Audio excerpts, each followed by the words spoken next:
Hello everyone and welcome. This is Gum Jabbar and this is going to be a PvT between myself and Taco Engineer, which is an awesome ID by the way. I'm not actually posting a lot of PvTs on my channel, as you might notice, and the reason for this is pretty much there's hardly any Terrans on the ladder anymore. I don't know what happened. I think they're probably all up in Grandmaster because they're Terran and they just win every game. But you know what, I'm not really seeing any. And I'm going to slow this down just a little bit. So, I mean, that's one reason I'm not posting a lot, and also because I'm not really that winning any PvTs. Like, Terran is just kind of ridiculous, and you know what, I'm just going to whine a little bit. Screw Terran, they're too good. Anyway, with that out of the way, this is the style I'm trying to do right now. I'm having very, very mixed success, and not really, you know, I'm still working the kinks out of it. But this is what I see the top Korean players and Huck doing a lot. And it seems to work if you play really well, so I'm just going to keep trying it and playing better. And hopefully it'll make me a better player as a result. So, firstly, we're doing a 2-gas, 1-gate expand. And slowing it down just a little bit more. The gist of it is we're making 1 stalker, and then nothing but sentries, and we're expanding about 430, 445-ish.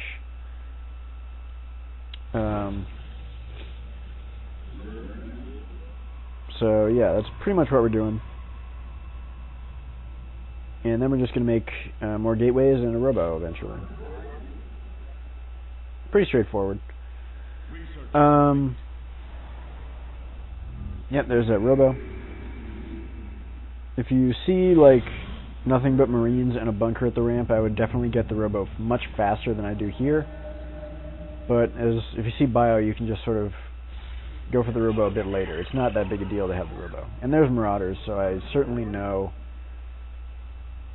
that I don't need to like rush for an observer or anything like that. Or you know, he's not all-inning with tanks and banshees. And now there's Marauders are out. I'm gonna retreat the stalker. And my goal now is to go for a pretty fast blink and +1 attack.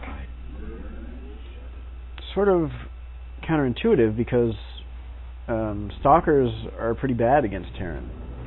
I mean, they're just bad units against Terran. And getting blink is really sort of an odd choice. But it allows us to do 2 things. It allows us to repel drops much more effectively, and pretty much any drop Terran does, he's going to lose the medevac, and it will definitely deter those drops in the future. So we can see right there, I'm go to the production tab, I'm putting down a Forge and a Twilight Council at the same time, much like a charge opening.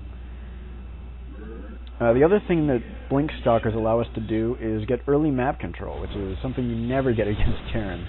It's a very unusual thing to have, and you should treasure it, you know, it's special.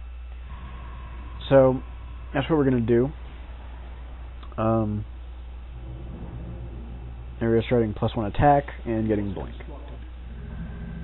Our robo is going to make a lot of observers in this part of the game, which is really good.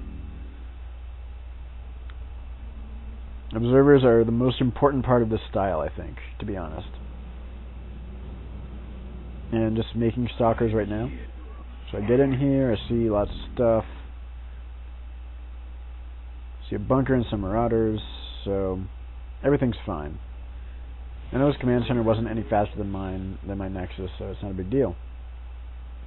A lot of the Korean players I know are doing double Forge blink instead of just 1 Forge, which is what I'm doing here.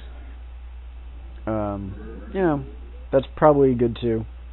I haven't really explored the difference. I'm going to get my 2nd Forge a bit later than the first one. But I'm doing double Forge off 2 base anyway. So my robo's making observers and it's making immortals.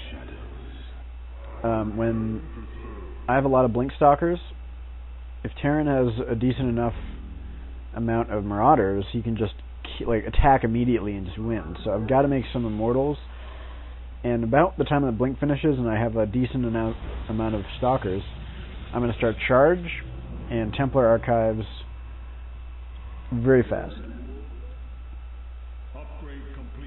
So now I'm going to start getting a bit aggressive. Here's what Blink allows you to do. You can attack and then just blink away, and you don't even have to worry about Concussive Shell. You're not going to lose anything. It's really good. Basically, Terran has to attack me right now and just go like all in. Well, it's not even all in because he's Terran. He can just attack, period, and take like a third at the same time, and it doesn't even matter. If Terran attacks right now with a lot of Marauders, he can win.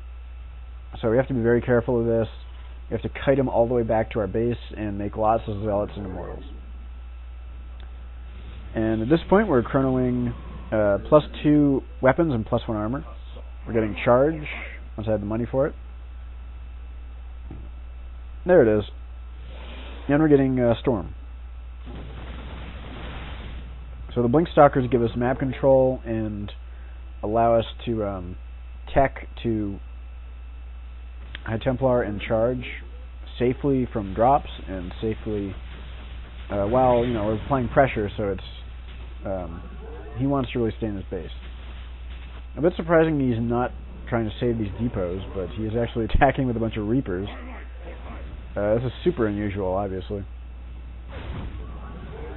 Reapers are pretty good. I don't know why more Terrans don't do stuff like this. But you know what? It's fine.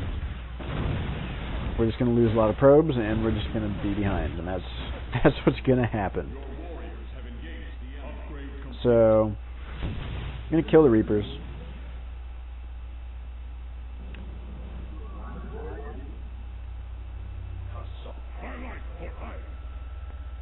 And Storm is about to finish.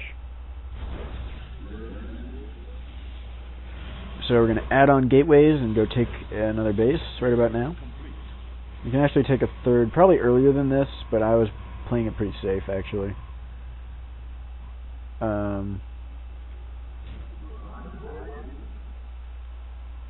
Yep, so getting upgrades.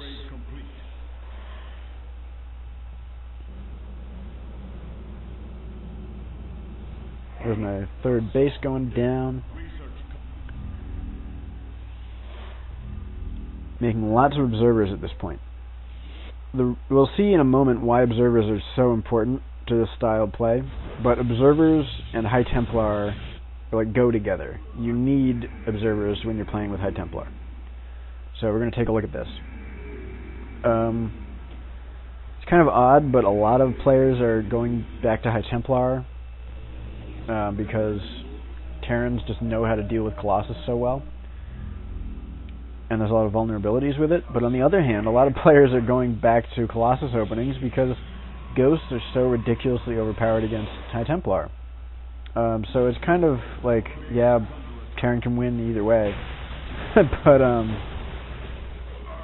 I think High Templar allows you to outplay Terran a little better. So you get some good EMPs. But, yeah. It's hard for us to be super aggressive with High Templar because they're so slow and Terran can just run away. So what we need to do is, it's almost like a siege push from Terran. It's kind of weird. You've got to slowly move forward with observers and just corner the army of the Terran. Just push forward, secure the middle of the map. And we can use Blink Stalkers also to get, scout out where Terran is. Like right here, we can sort of do this and blink back.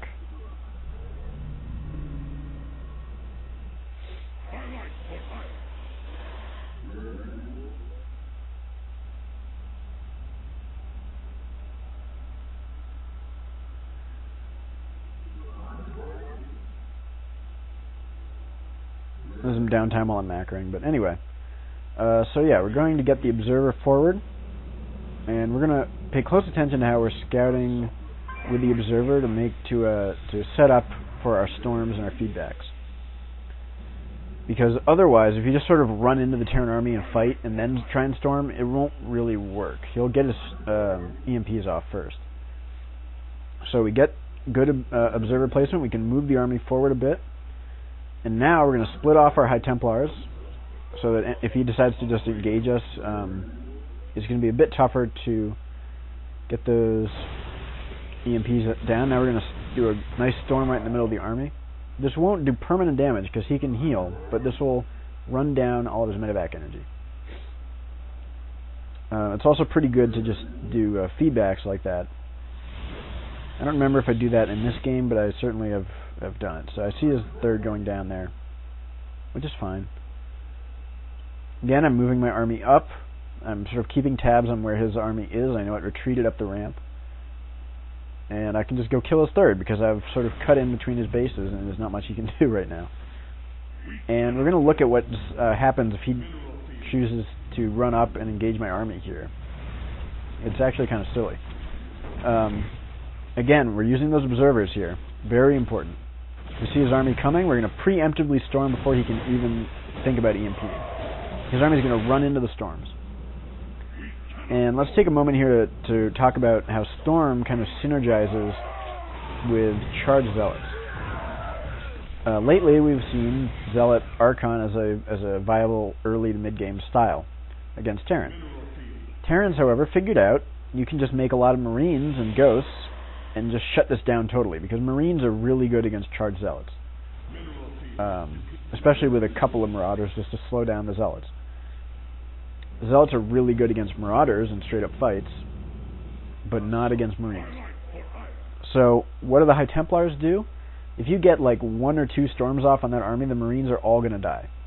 And then you just have Zealots that are really good. So, I'm going to try and do some feedbacks there. And, yeah, I'm just going to engage up this ramp. Notice how he has 0 Marines now. All his Marines died. And we're just going to reinforce with the Zealots. Corner his army and storm it.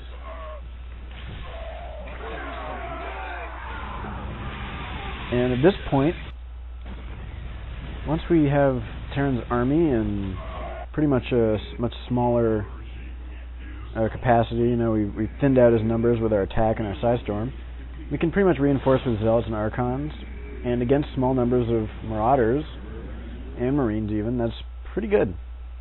And that's GG. So, I mean, that's a pretty straightforward win. And let me tell you, I've had a lot of losses too with this, you know, where Terran just sees my blink and he just kills me. So it's definitely a difficult way to play, but I think if you play really well, you have the opportunity to outplay Terran. It's possible. You know, you have to be perfect with your observer control, your feedbacks, and your storms. But this is sort of how you do it, I think. Anyway, so that's going to be it. Thanks for watching.